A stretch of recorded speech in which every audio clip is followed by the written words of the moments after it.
started drinking Daime in Japan. I was living there for 6 years, and after my first year, my ex-wife, who was my ex-girlfriend at the time, no, my girlfriend at the time, she told me about something which she thought I'd be interested in. I didn't really understand enough Japanese to really understand very well what she was talking about, and she didn't speak enough English to explain very well. But along I went, and there were men on one side, women on the other, Virgin Mary, cross, ties, blue slacks, and I made a beeline for the only other white guy who was there, and I said, "Is this some kind of a church?" And he said, "Yeah, it's a funky church." And and he was right. It took me quite a long time to really understand how these two cultures come together so very neatly. I spent the first couple of years of my Daime career rolling around the floor, throwing up, and then I drank for 5 years in Japan, and I found it extraordinary, always very interesting. I suffered quite a lot at times, but I also, the end of the session always resolved with some kind of a deeper understanding of something.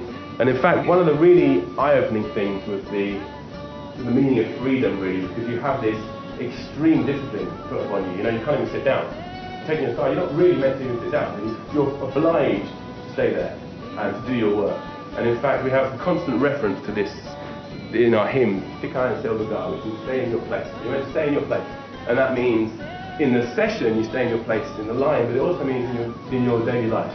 You stay in your place, you do what is required of you, and you shoulder your burden. So after 5 years of drinking in Japan, I decided to go and learn about the roots of this culture in Brazil. So I came back here for a year and a half, and then I went off to Brazil. And I went to Mapiá, which is a community in the middle of the jungle, and I didn't speak any Portuguese, and it was in the middle of the jungle, mosquitoes, quite a difficult place. And then I came out to another community, and I lived there for about 3 months, and it was an absolutely wonderful time. I found that it was almost as if what I thought about would just land in my hands. It's difficult to explain, but disciplined use of ayahuasca can open up extraordinary realms of possibility. So I was there for 3 months, and then I got bitten by a sandfly. And I got bitten on my chest. The bite turned into a pimple. The pimple turned into a boil, and it swelled up. And people around me started going, "Oh no, you've got leishmaniasis." It's a lovely sounding word, leishmaniasis, but it's a really nasty bacterial infection. I'm going to show you very briefly what it looks like. I won't dwell on it, but it looks like this. Awesome. Oh my god. So I had this thing, and it kind of grew and grew, and the people around me said, "You have to go and take injections. You have to go and take injections of antimonium tartrate, which is a heavy metal." One of the reasons I'd gone to Brazil was because I was editing a book, and a lot of the book was about the history of medicine, the pharmaceuticals industry, and particularly about the expansion of Western medicine, which is a colonial project. It's a hideous example of colonialism, in my opinion. So, and I'd gone there to study ayahuasca, and I wanted to treat this with ayahuasca. And everyone around me thought I was crazy. They thought we're going to have a dead gringo on our hands, because this disease, its first stage is an ulcer. If it gets into its late stage, it can start to attack the cartilage in your ears, and your nose, and your throat, and make a real mess of you. So I was advised by basically everyone around me, who have unfortunately decided to forget the power of their own medicines, that I had to go and take injections. So I phoned up the Brazilian Health Service, and they said, "Absolutely, go and take your injections." I got in touch with my sister, who's a tropical medicine specialist, and she said, "Look, you're an intelligent man, you can make up your own mind, here's some photos of what's going to happen to you if you don't take your injections." I went to a homeopath, and she said, no, this is serious. You go to the hospital. I went to a Rezador, who is a person who prays over you. He said, no. His wife was prepared to treat me. So she took some leaves and did the sign of the cross and did a number of things with these leaves. I was more into that. I think the Western medical model is very good for some things, very good for diagnostics, but I believe that local diseases have local cures. And if you access them, if you work with them, then you can cure yourself. And in fact, working with them is the important point. You don't just take them and sit there. You have to work. And in fact, our hymns, which had served me very well for about 6 years at that point, they'd always proved to be correct. They say things like, "Cura tudo, expulsa tudo," which means it cures everything and it expels everything. And I believed that, and I still believe that, so I decided this is what I was going to do. I was going to treat it with ayahuasca. So I did. I drank ayahuasca at some points every day for about 5 months. At 4 o'clock in the morning, got up and drank my dose. I did lots and lots and lots of ceremonies, including a 3-day session, or rather 3 sessions in consecutive days where the whole church came together and they did a ceremony for me. I drank a great deal of Daime, and I became very thin, like in that last photo. I lost 10 kilos. But I got better. So anyway, so I learned a whole lot about ayahuasca and developed a real deep respect for it. If I had the chance to go back, I would do it all again, although it was really scary. Well, in fact, one point I woke up, I made a terrible error, which was that I invited my ex-wife to come and look after me. I had an open wound on my chest, I had to clean it 4 times a day, got to make medicine, and I was in a house in the jungle on sticks, and it's really difficult to look after yourself, so I invited her out. If you ever think about doing that, don't. Don't ever do that. But at one point I was cleaning my wound with some tea made out of the bark of a tree, and in fact when I took the bark of the tree I would sing to it as well. But anyway, so I was cleaning it and I saw something moving, and I said, something moving, and she said, no, it's just in your head. This disease is called ferida brava in Portuguese, and brava means angry, and it's very famous for messing with your head. And I said, no, I've got something moving in there, and I pulled out 8 little worms out of my chest. Did you actually? What? Like it was a little worm? It was 8 worms. Ah. Very, like tiny ones, yeah, wriggling around. Yeah, it was full on, but 8 months later, I was better, and I'd learnt a lot. So, whilst this was going on... Oh, are there any more questions at this point? Yes. What did your wife say when you pulled out 8 worms? I wasn't listening to her anymore. Yeah, no, she kind of freaked out a bit. I mean, we both freaked out. It's pretty nasty. But I'll tell you what, it really does make you rethink your relationship with your body. You tend to identify with your body. Identify with your nose, for example. I never really thought how lucky I am to have a nose, and a nice nose, until you're under threat of losing it. In fact, even before this experience, I had a very different conception of what disease is. The shamanic idea, as I understand it, disease is an attack, a spiritual attack, and you've got to deal with the spirit. I have friends who have had terminal cancer diagnoses. I've got 2 friends. I'll tell you the story of one. She was at her house in England. She's a Japanese woman, and she'd been given 18 months to live. She had breast cancer, and it moved into the bone. And someone arrived at her door carrying a compost unit, which she'd ordered. And she opened the door, and this guy handed her the phone. And she took the phone, and the person said, if you want to drink Santa Daime, you have to stop taking pharmaceuticals for 6 weeks. And she said, who is this?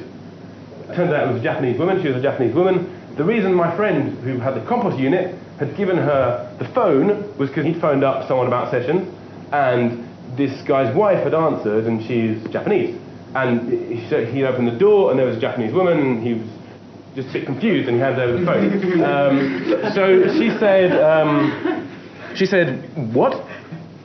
The woman on the other end of the phone said, yes, if you want to drink Daime, you have to stop taking medicine. And she said, well, I'm on anti-cancer treatment, and I'm not going to get over my cancer. I've been given a terminal diagnosis. I'm also on antidepressants, and I'm depressed. And she repeats herself, you want to drink Daime, that's what you have to do. I think 6 weeks later, she took her first dose of Daime, and this must be about 10, 12 years ago now. She's fine. I know someone else who had a terminal lung cancer diagnosis. She's fine. It can do all kinds of fantastic things. Yes? Can you send me those links? Which links? The little lung cancer one. I can send you a link of a doctor who... I'm just doing work on a company for lung cancer research. Oh, okay. This particular lung cancer one that I know is a woman who lives in the jungle by a lake. I don't think she has a computer. But there's definitely research I can direct you to. It's worth looking up, but I didn't know it treated cancer.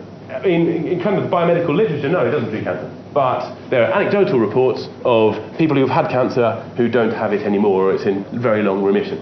There's a really good report from a doctor who had a cancer, who treated it with ayahuasca. But again, it's nothing studied. Yes? When you were taking it daily for the leishmaniasis, were you taking a full psychedelic dose, a small dose, a heavy dose? About that much? Taking a ceremony? I was taking it under instructions from a particular church called Pronto Socorro. It means first aid, in fact. When you go to the hospital, it's Pronto Socorro. So it's the division which deals with illnesses. And he gave me quite clear instructions of how to do it. So I was living on my own. I was celibate. I would get up in the morning, pour myself a dose, 4 o'clock in the morning, and then I would say a series of prayers, and then I would either go back to sleep, or I would meditate, or I'd do one of those two things. So it wasn't a ceremony in the sense that it was within a church, but it was ceremonial in that I was given a ceremony to perform whilst I was doing it. Weren't you tired, like after so many drinking ayahuasca every day? You mean bored? No, tired, just psychologically tired of I was pills and stuff. no, I wasn't actually. No, I was tired of having a hole in my chest and scared, and also it was here. So the way it kind of worked was you have to kind of keep it covered but aerated. So I was basically walking around like this for 6-8 months.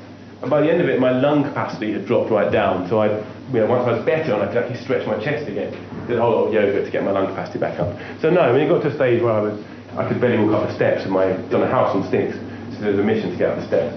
But no, actually the drinking, no, I didn't get tired of that at all. So you were actually living in the forest in a hut? Yeah. Yeah, I wasn't deep in the forest, but I was, definitely in the rainforest. Snakes, mosquitoes. I got stung by a scorpion.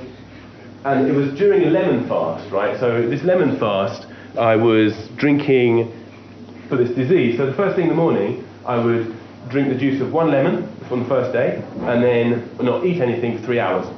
The second day, 2 lemons. Third day, 3 lemons. Fourth day, 4. All the way up to 10 lemons. And then the 11th day, 9 lemons, 8. And then basically you eat normally, but you don't eat any fats or sugars, and you put lots of lemon in your food. And then I did it again, starting at 2, 4, 6, going up to 20. So first thing in the morning, 20 lemons. Not bad for the stomach. Well, it's a particular type of lemon. It's not a particularly acidic one. What it does is it cleans the blood. I don't really understand exactly how it works medically, but as I understand it, it keeps the blood inhospitable to the bacteria. So, what was the question?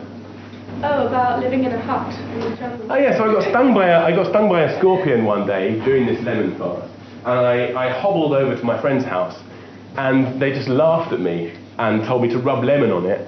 And I was in the middle of this lemon fast, and this guy said, he basically said, "You're a panera, you're a sieve," because I had this hole in my chest and I had been stung in the foot. He looked at me and kind of laughed. And I caught the scorpion. I put a cup on top of it, and this is a complete digression, I'm afraid, but I caught it and I fed it cockroaches. And when a scorpion eats a cockroach, it leaves nothing. It leaves like a tiny little bit of powder. I digress. Any more questions? So I'm just going to run really quickly through the legal situation. So I made the European Convention on Human Rights.